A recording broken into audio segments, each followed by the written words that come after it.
Welcome to another lecture of learn with Praveen. तो कैसे हैं आप लोग? हम सॉल्व कर रहे थे क्वाड्रेटिक इक्वेशन।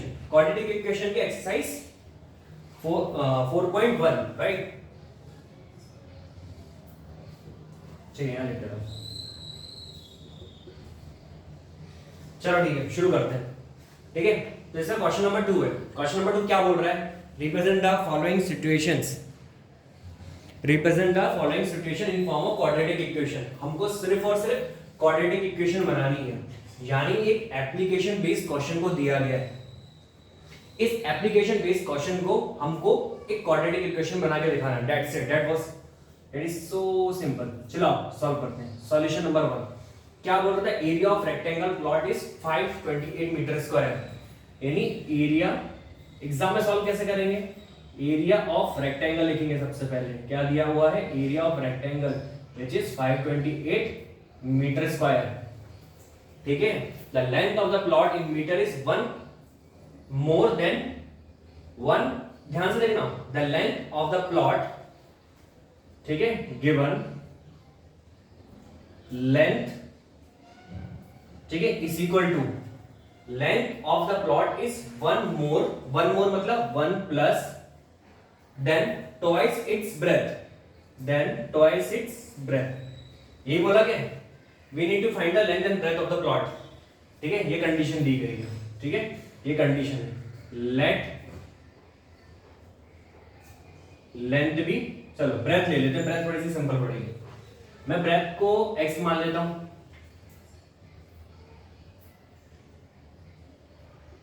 x मान लेता हूं। मैं ब्रेथ को x क्यों मान रहा हूं? क्योंकि ये अंदर साइड है, ये बाहर साइड है, सिंगल है, तो इक्वेशन बनाने में सिंपल होगा। ठीक है, तो अगर हमारी ब्रेथ x है, ठीक है, तो लेंथ कितनी होगी? यानी 1 प्लस 2x। ठीक है, L इक्वल टू लेंथ वो भी 1 प्लस 2x। और हमको एरिया, अब ये तो पता होगा एरिया ऑफ रेक्टेंगल क्या होता है? Length into breadth. Length into breadth होता है एरिया ऑफ रेक्टेंगल, राइट। ठीक है, तो area equal to length into breadth. क्या होता है area of rectangle? Length into breadth. चलो ये तो पता है आपको। अब एरिया कितना दिया गया है? 528। लेंथ कितनी है? 1 प्लस 2x। ब्रेथ कितनी है? x। ठीक है, तो 528। अभी मैं उसको सिर्फ ऐसा पलटा दे रहा हूं। ये वाले को इधर लिख दे रहा हूं, ये वाले को इधर लिख दे रहा हूं। जब आप दोनों को इस तरीके से पलटाते हो तो कोई भी साइन में चेंजेस नहीं होते हैं। ये हो गया। x का एक बार इसमें मल्टीप्लाई होगा, एक बार इसमें होगा। x plus 2x square equal to 528। इसको इधर लेके आओगे तो 2x स्क्वायर को सबसे आगे लिखो, इसको बाद में लिखो, प्लस 528 इधर आएगा तो माइनस 528 इक्वल टू 0। ये बन गई आपकी पहली क्वेश्चन की क्वाड्रेटिक इक्वेशन। होप आपको समझ में आई होगी। तो एक्सरसाइज 4.1 का क्वेश्चन नंबर 2 का पहला क्वेश्चन सॉल्व हो चुका है। अब now next move toward the second question. ये पूरा आपको समझ में आया होगा। ठीक है, बहुत ही सिंपल सा क्वेश्चन था, प्यारा सा था। ठीक है, तो मैं आपको क्वेश्चन का बेसिक कॉन्सेप्ट बताता हूं मैं आपको। ठीक है, आपको क्वाड्रेटिक इक्वेशन बनानी थी। आपको सबसे पहले तो एग्जाम में क्या कर देना है? सबसे पहले तो आपको क्वेश्चन को सॉल्व करने के लिए क्या क्या दिया हुआ है वो लिख दो एक जगह पे। क्योंकि आप ये जो थ्योरेटिकल लिखी हुई चीज है, इससे आप डिडक्ट नहीं कर पाओगे कि आपको किस तरीके से प्रोसीड करना है। जब आप उनका से लिख दो कि एरिया ऑफ रेक्टेंगल दिया है, लेंथ दी गई है, ये दो चीज आपको दी गई थी। ठीक, अब आपने लॉजिक लगाया क्या करना चाहिए? इन दोनों का कुछ तो कॉम्बिनेशन बनाना पड़ेगा। एरिया ऑफ रेक्टेंगल और लेंथ ऑफ ब्रेथ का कॉम्बिनेशन होता है। सिंपल होता है, length into breadth equal to area होता है। बहुत ही सिंपल सा कॉम्बिनेशन है। इस तरीके से हमने डिराइव किया। हमने इन दोनों के दम पे एक इक्वेशन डिराइव करी, ये वाली। ठीक है, ये इक्वेशन डिराइव करी और इसके दम पे हमने क्वाड्रेटिक इक्वेशन बनाई। बहुत ही सिंपल है। सबसे पहले तो क्या लिख देना है आपको? गिवन लिख देना है। सबसे पहले क्या लिख देना है? गिवन लिख देना है। गिवन लिखने के बाद दोनों से रिलेशन एस्टैब्लिश करना है, जो हमने यहाँ पर किया। इस्टेब्लिश करने के बाद वैल्यू डाला अपना क्वाड्रेटिक इक्वेशन के लिए। It is so simple. ठीक है, now let's move towards the second question.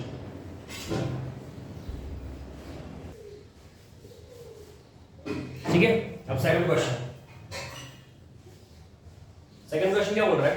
The product of two consecutive positive integer, ठीक है, 3063 find, we need to find the integer. Single line question, पर इस क्वेश्चन को समझने से पहले आपको कॉन्सेक्यूटिव पॉजिटिव इंटीजर समझना होगा। जिन लोगों को पता है well and good. Consecutive positive integer क्या होते हैं? जैसे हमने कहा 5 का कॉन्सेक्यूटिव नंबर क्या होगा? 4 का कॉन्सेक्यूटिव नंबर क्या होगा? 5। 7 का क्या होगा? 8। तो कॉन्सेक्यूटिव मतलब जस्ट एक के बाद एक, ठीक है। अगर कोई कॉन्सेक्यूटिव नंबर x है तो उसका अगला कॉन्सेक्यूटिव नंबर क्या होगा? x + 1। आपको समझ में आया? तो दो होगा कॉन्सेक्यूटिव नंबर। कैसे होगा? Consecutive positive integer. ये तो होगा कॉन्सेक्यूटिव। पॉजिटिव मतलब कुछ नहीं, प्लस में है दोनों। इंटीजर मतलब ये कोई फ्रैक्शन के फॉर्म में नहीं है या फिर रूट के फॉर्म में नहीं है, ये है बस इसका मतलब। यानी सिंपल नंबर है, वो भी पॉजिटिव वे में, बस इतना है। तो अगर मैं तुमसे बोल रहा हूँ टू कॉन्सेक्यूटिव पॉजिटिव इंटीजर है, एक नंबर अगर x है तो दूसरा क्या होगा? x + 1। ये होगा सिंपल सा, ठीक है। चलो ठीक है, ये तो आपको समझ में आ गया। चलो शुरुआत करते हैं क्वेश्चन की। सबसे पहले क्या लिख देना है हमको? गिवन लिख देना है। क्या लिख देना है? गिवन लिख देना है। गिवन, ठीक है। क्या दिया है? Product of two consecutive number equal to कितना है? 306। कितना है? 306 है। कितना है? 306, ठीक है, 306। अब हमको इसी में एक ही कंडीशन दी गई है, अब हमको इसी में क्वाड्रेटिक इक्वेशन बनानी है, यानी सारा खेल इसी में। तो हम क्या लेके चलेंगे? लेट वन कॉन्सेक्यूटिव, ठीक है, नंबर बी एक्स, तो अनदर नंबर क्या होगा? x + 1, यही होगा, ठीक है। अब कंडीशन इसमें डाल देंगे, product of two consecutive number यानी x * x + 1 will be equal to 306। Solve करो, x * x x², x * 1x equal to 306, x² plus of x minus of 306 equal to 0। ये हो गई आपकी इक्वेशन नंबर 2, सॉरी मतलब सेकंड क्वेश्चन की quadratic equation. अब आपको समझ में आ गया किस तरीके से सॉल्व करना है। सेकंड क्वेश्चन भी आपको समझ में आया होगा। Now let's move towards question number 3, ये रोहन वाले पे।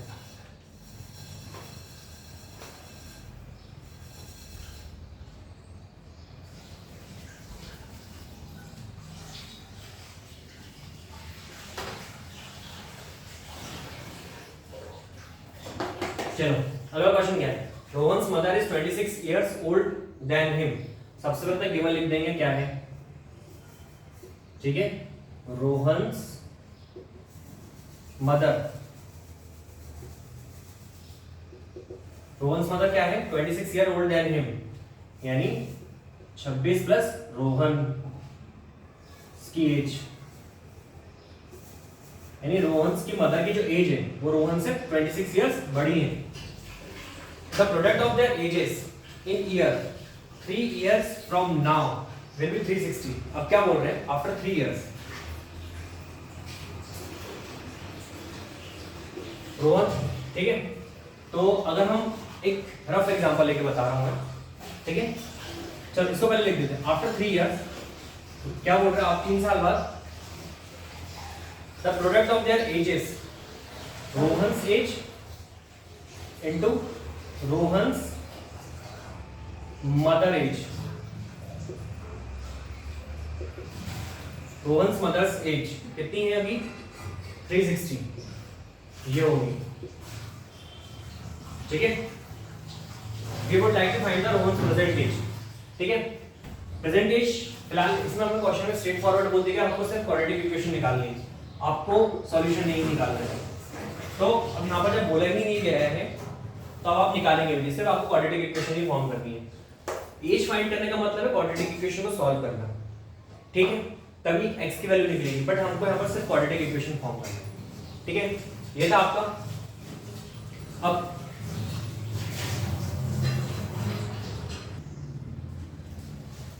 ठीक है, ये हो गई। अब हम इसको सॉल्व करते हैं, ठीक है। लेट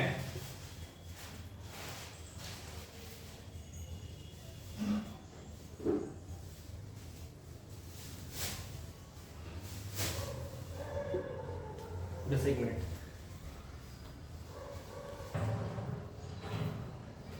ठीक है।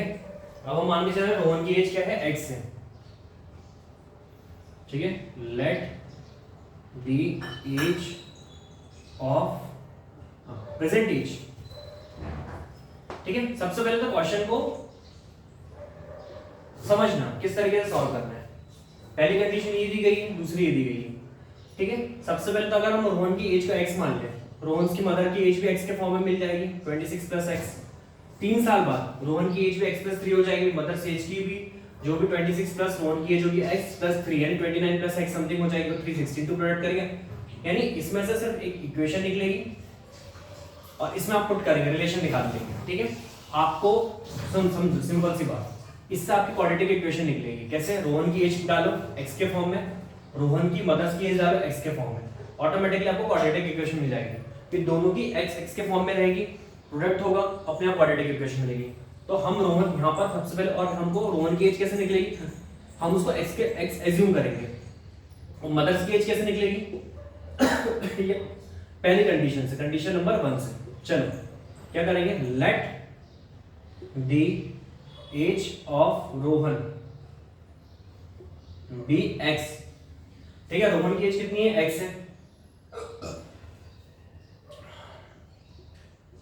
प्रेजेंट है, तो प्रेजेंट एज ऑफ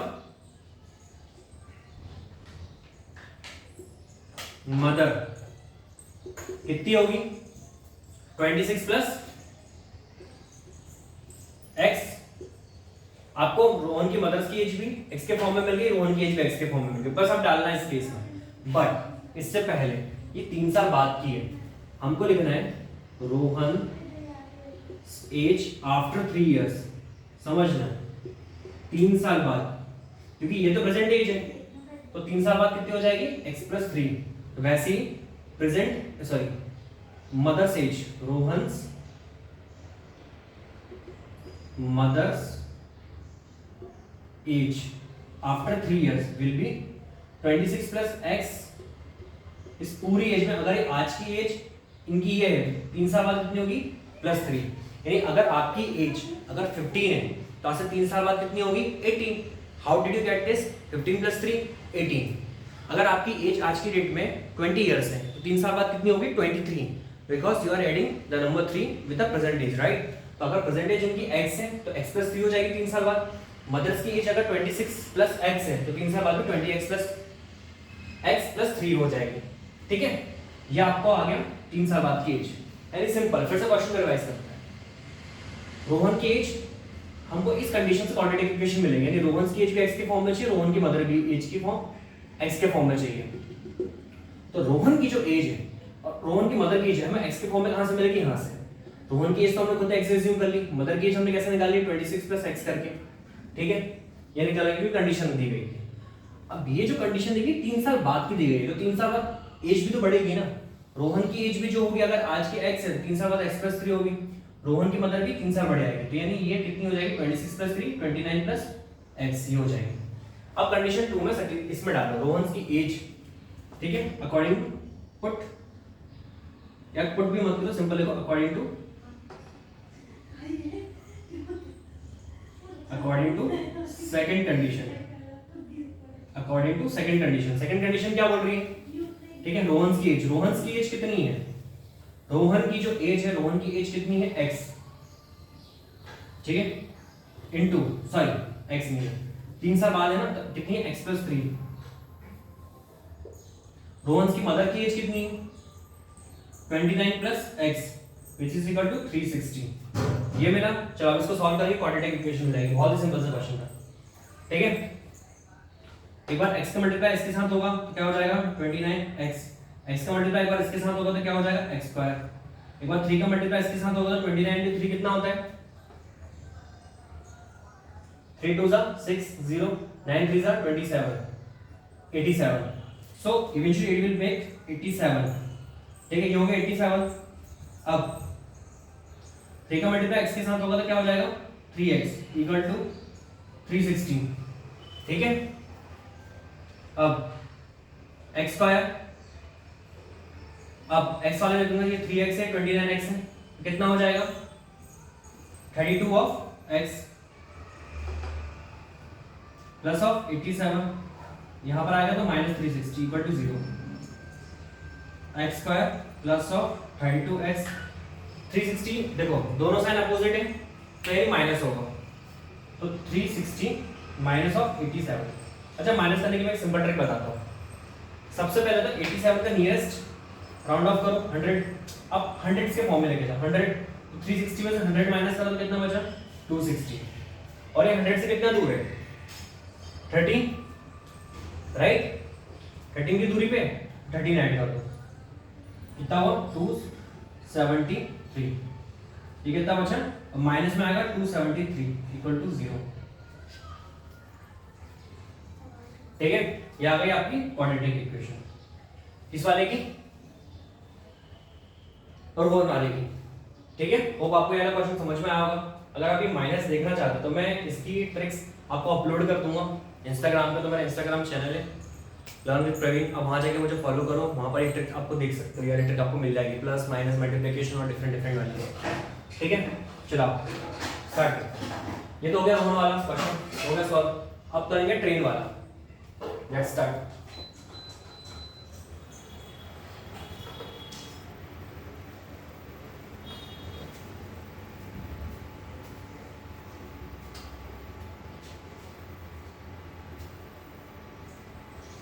अब ट्रेन वाला क्वेश्चन, फोर्थ वाला, ठीक है।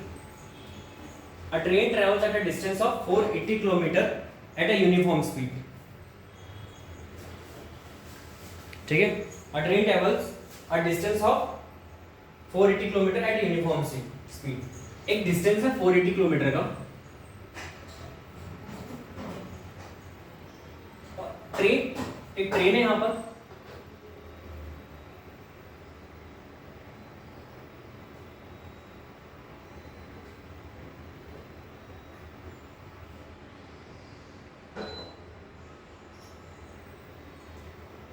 ठीक है, ट्रेन है जो कांस्टेंट स्पीड पे, यानी अगर x की स्पीड पे चल रही है तो पूरी अक्रॉस द 480 किलोमीटर x की स्पीड पे चलेगी। यूनिफॉर्म स्पीड मतलब एक तरीके से चलना। सपोज एक पॉइंट है A, ये पॉइंट है B, अगर आप यहां से यहां चलते जा रहे हैं एक constant uniform speed, uniform speed मतलब कांस्टेंट स्पीड। अगर आप 5 की स्पीड से शुरुआत कर रहे हैं तो एंड तक जाते जाते भी 5 की स्पीड ही रखोगे आप। अगर आप 10 की स्पीड रख रहे हो तो कॉन्स्टेंटली आप 10 की स्पीड ही रखोगे। ऐसा नहीं है कि शुरुआत में आपने 15 की स्पीड रखी थी, देन 20 की रखी, देन 25 की रखी, देन 30 की रखी। That is non uniform speed, right. What is uniform speed? A constant speed. आप जिस स्पीड में शुरुआत करोगे एंड उसी स्पीड तक करोगे, यानी पूरा ए पॉइंट से बी पॉइंट तक आप सेम स्पीड में जाओगे। That is called something uniform. Uniform nature is something like constant, okay. क्या है आपका uniform speed? If the speed of the train had been 8 kilometre per hour less, suppose अगर ये train की speed x kilometre per hour होती, ठीक है। अब सेकंड कंडीशन क्या बोल रही है? अगर ट्रेन की स्पीड x माइनस 8 है, अगर ट्रेन की स्पीड जितनी भी थी अगर उससे 8 किलोमीटर की स्पीड कम होती, सपोज यहां पर अगर 28 किलोमीटर पर आवर की स्पीड से भाग रही होती, ठीक है, पहली कंडीशन। अब क्या कंडीशन क्या बोल रहे हैं? If the speed of the train had been 8 kilometre less, अगर 8 की स्पीड से कम कर दो, यानी 8 की स्पीड कम करोगे कितनी हो जाएगी? 28 माइनस 8 दैट इज 20, यानी 20 किलोमीटर पर आवर। तो वैसे ही मैंने कहा कि अगर ट्रेन की स्पीड x थी, अब सेकंड कंडीशन में अगर ट्रेन की स्पीड 8 कम होती, यानी पिछली वाली स्पीड से 8 किलोमीटर पर आवर कम होता, यानी x minus 8 kilometre per hour कम होता, तो then it would have taken 3 hours more, ठीक है, यानी उसे 3 घंटे और लिए होते। क्यों भाई? अगर आप एक पॉइंट से दूसरे पॉइंट जा रहे हो, अब तेज वाली स्पीड में ज्यादा पहुंचोगे, जल्दी पहुंचोगे, या फिर कम वाली स्पीड में? ऑब्वियस सी बात है कि तेज स्पीड में। अगर आप किसी पॉइंट से, सपोज आप भोपाल से इंदौर जा रहे हो, ठीक है, आप कांस्टेंट 200 की स्पीड में जा रहे हो, 5 घंटे लगे। अगर आपने स्पीड 200 से कम करके 150 पे कर दी तो आपको टाइम ज्यादा लगेगा या कम लगेगा? ऑब्वियस बात है, स्पीड कम करोगे तो टाइम ज्यादा लगेगा। ठीक है, स्पीड बढ़ेगी टाइम कम होगा, स्पीड कम होगी टाइम बढ़ जाएगा। तो दोनों एक दूसरे के इनडायरेक्टली प्रोपोर्शनल होते हैं, राइट। तो वैसे ही अगर स्पीड कम हुई तो टाइम बढ़ गया, यानी 3 घंटे ज्यादा लग गया। ठीक है, we need to find the speed. ये क्वेश्चन, अब आपको इसमें से क्वाड्रेटिक इक्वेशन पूरा का पूरा बनाना है। तो सबसे पहले तो इसको रब करता हूं और गिवन वाला लिख देता हूं, ये आपको समझाने के लिए था। क्वेश्चन आपको पूरा समझ में आ चुका है। अब सबसे पहले गिवन, गिवन क्या है? डिस्टेंस, डिस्टेंस दिया गया है हमारा, डिस्टेंस कांस्टेंट है, यानी वो कितना है 480 किलोमीटर। ठीक है, अब और यूनिफॉर्म स्पीड है 8 किलोमीटर लेस होती। ठीक है, अब अगर हम एज्यूम कर लेते हैं let speed equal to x kilometre per hour, speed यही होती है किलोमीटर पर आवर में लिखी जाती है, यानी x किलोमीटर पर आवर का मतलब क्या होता है हम इस एग्जांपल से समझते हैं। अगर मैं आपसे बोल रहा हूं कि आपकी बाइक 50 किलोमीटर पर आवर की स्पीड से चल रही है, तो दैट मींस यानी आप 1 घंटे में 50 किलोमीटर का डिस्टेंस कवर करोगे। अगर मैं बोल रहा हूँ 80 किलोमीटर पर आवर की स्पीड से चल रही है, यानी आप 1 घंटे में 80 किलोमीटर का डिस्टेंस कवर अप कर रहे हो, तो this is called something speed. ठीक है, ये स्पीड होती है। ठीक है, अब समझ लो, ये हो गया आपका। अब यहां से आपकी सेकंड कंडीशन स्टार्ट है, इफ द स्पीड, यहां से सेकंड कंडीशन। अब पहली कंडीशन आपको पता होगा, डिस्टेंस, स्पीड और टाइम का फॉर्मूला पता है? नहीं पता तो लिखो, नोट करो फटाफट। Distance is always equal to speed into time. ठीक है, ये फॉर्मूला होता है डिस्टेंस का, equal to speed into time. And जितनी भी स्पीड होगी उतने उसमें घंटे मल्टीप्लाई करो, आपको पता लग जाएगा डिस्टेंस कितना कवर करा। सपोज अगर आप 50 की स्पीड से चल रहे थे, आपने लगातार 3 घंटे गाड़ी चलाई, मैंने क्या बोला 50 किलोमीटर की स्पीड है, दैट मींस यानी 1 घंटे में आप कितना ट्रैवल कर रहे थे 50 किलोमीटर। अगर आपने 3 घंटे चलाई तो ऑब्वियस बात है आप कितना कवर करोगे 150। इस फार्मूला में डाल के देखते हैं, स्पीड अगर 50 की थी, टाइम 3 घंटे लिया, तो आंसर कितना है 150। देखो आंसर 150 आया कि नहीं आया? इस तरीके से फार्मूला डिजाइन किया गया। ठीक है, ये हो गया distance equal to speed into time. ठीक है, अब डिस्टेंस कितना है 480, स्पीड कितनी x, ये कितना है टाइम t, तो टाइम कितना लग रहा है 480 अपॉन x। ठीक है, ये निकाल के रखते हैं। अब सेकंड कंडीशन रखते हैं, अगर स्पीड कम होगी, ये थी फर्स्ट कंडीशन। अब सेकंड कंडीशन, अगर डिस्टेंस अब कांस्टेंट ही है, डिस्टेंस में तो कोई बदलाव नहीं हुआ, 480 किलोमीटर। अगर स्पीड, अब स्पीड जरूर कम हो गई है, स्पीड कम हो गई तो मतलब स्पीड कितनी हो गई अब हमारी, पहले x थी, अब कितनी हो गई x minus 8 kilometre per our, ये हो गया। अब हमें पता है डिस्टेंस इक्वल टू कितना होता है, ये t1 है पहली कंडीशन का, distance equal to speed into time, इस वाले टाइम को मैं t2 मान ले रहा हूं। ठीक है, डिस्टेंस कितना है 480, स्पीड कितनी है x माइनस 8, टाइम कितना है t2, t2 हम निकालेंगे, समझ लो।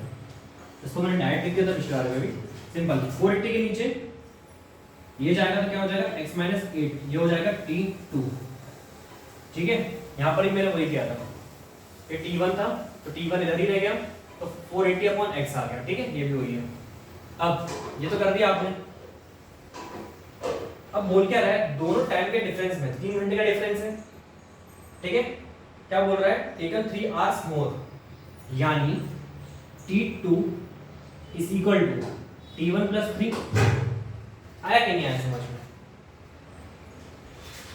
यानी ये सेकंड कंडीशन में 3 घंटे ज्यादा लग रहे हैं, राइट? ये समझ में आया आपको? आ गया होगा समझ में? ठीक है, अब हम इसमें डालेंगे इक्वेशन। ठीक है, अब t2 क्या है 480 upon x minus of 8, t1 क्या है 480 अपॉन x प्लस 3, यही है। इस बोर्ड को मैं हाथ अगर आप कर दो ना, यहाँ पर क्वेश्चंस नोट किए थे, यहाँ पर सॉल्व करता हूँ मैं इसको फर्स्ट।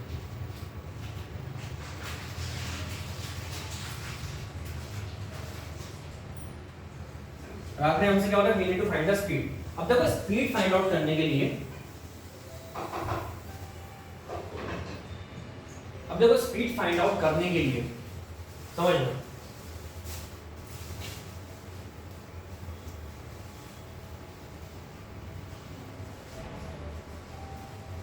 ठीक है। अब आपको स्पीड फाइंड आउट करने के लिए इक्वेशन को सॉल्व करना पड़ेगा। क्वेश्चन है स्ट्रेट फॉरवर्ड, मुझे तो आपको सिर्फ और सिर्फ क्वाड्रेटिक इक्वेशन बनानी है, तो हमें यहाँ पर सिर्फ और सिर्फ क्वाड्रेटिक इक्वेशन ही बनाएंगे, ठीक है। तो स्टार्ट करते हैं, ठीक है। 480 upon x minus of 8 equal to 480 upon x plus 3। समझ लो, मैं x वाले को इधर ही आता हूं ताकि सॉल्व करने में इजी रहे, ठीक है। नहीं, आपको मुश्किल होगी, बल्कि इसको इधर ही रहने दो। ये ऐसा हुआ, तो यहाँ पर कुछ नहीं है, तो दो इसके नीचे वन है, x और 1 का एलसीएम कितना हुआ, x हुआ, ये तो कितना हो गया 480, ठीक है, प्लस ऑफ। अब समझना, x में क्या मल्टीप्लाई करें कि x है 1 का, तो ऊपर 1 का मल्टीप्लाई नीचे ही आ गया। 1 में क्या मल्टीप्लाई करें कि x है x का, तो नीचे x का हो रहा है तो ऊपर भी x का होगा, तो कितना हो जाएगा 3x। आगे समझ में,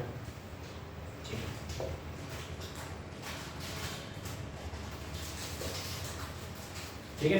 अब यहाँ पर हम लोग क्या करेंगे, क्रॉस मल्टीप्लाई करेंगे, ठीक है, क्रॉस मल्टीप्लाई। तो 480 इंटू एक्स 480x हो जाएगा, ये होगा x minus of 8 480 plus of 3x, ये कितना हो जाएगा 480 of x equal to x का एक बार से मल्टीप्लाई होगा तो 480 ऑफ x, ठीक है, x into 3x 3x square, ठीक है। अब इसका मल्टीप्लाई होगा 8 इंटू 480, ठीक है, कितना होगा, इसको मल्टीप्लाई करने के लिए 480 को 500 माइनस 20 लिख सकते हो, 8 4 जा सॉरी 8 5 जा 40, 2 0 लगेंगे, 8 2 जा 16, 1 0, तो 4000 में 160 हटाओगे तो कितना बचेगा 300 840, ये बचेगा 840। अरे भाई 4000 में से 3000 तो अलग ही कर दो, 1000 में से अगर 160 जाएंगे 100 जाएंगे तो कितना बचेंगे 900, 900 में से 60 जाएंगे कितना बचेंगे 840, तो 840 और 360 हो गए, ठीक है। तो 8 into 480 माइनस ऑफ 3840, ये हो गया, ये आपका आंसर आ गया। अब -8 into 3x minus of 24 of x, ये हो गया। अब आप देखना, सबको मैं इस साइड लेके आ जा रहा हूँ, 480 ऑफ x माइनस ऑफ ये इधर जाएगा तो minus of 480x minus 3x, ये इधर आएगा तो plus 3840 plus of 24x equal to 0। 480 480 तो कैंसिल हो गया, बचा ओके, तो ओके ये यहाँ पर 3x स्क्वायर है, x into 3x 3x square है, ठीक है। ये कितना होगा minus of 3x square plus of 24x plus of 3840 equal to 0।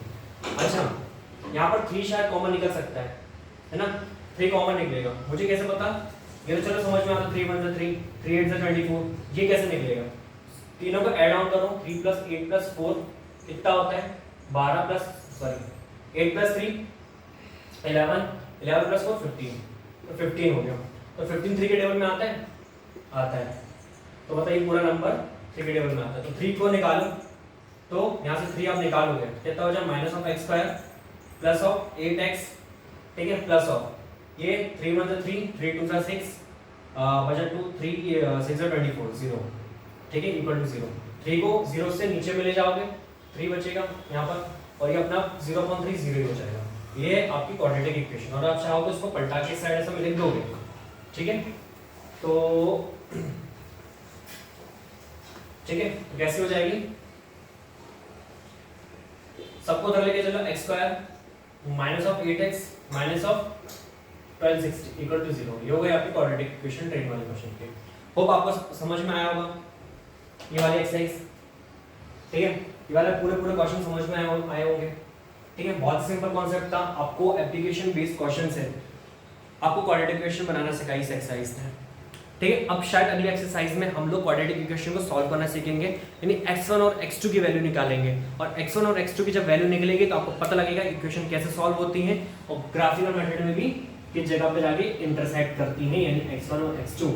और हम इसको फैक्ट और ज्योमेट्रिकल मेथड से सॉल्व नहीं करने वाले, हम सॉल्व करने वाले अरिथमेटिक मेथड से, वो जो रहेगा फैक्टराइजेशन मेथड से, ठीक है। काइंड ऑफ फैक्टराइजेशन स्प्लिटिंग करके बहुत ही सिंपल टेक्निक बताऊंगा, मुझसे सीखोगे, बहुत सिंपल सिखाऊंगा, बहुत मजा आएगा आपको। होप आपको ये वीडियो पसंद आई होगी, सारे क्वेश्चन समझ में आए होंगे। अगर आपको पसंद आया है और अगर आपको अच्छा लगा ये लेक्चर तो प्लीज़ अपने ज़्यादा से ज़्यादा दोस्तों को शेयर करो, लाइक करो, सब्सक्राइब करो, कमेंट करो। Thank you for watching this video, learn with Freddy.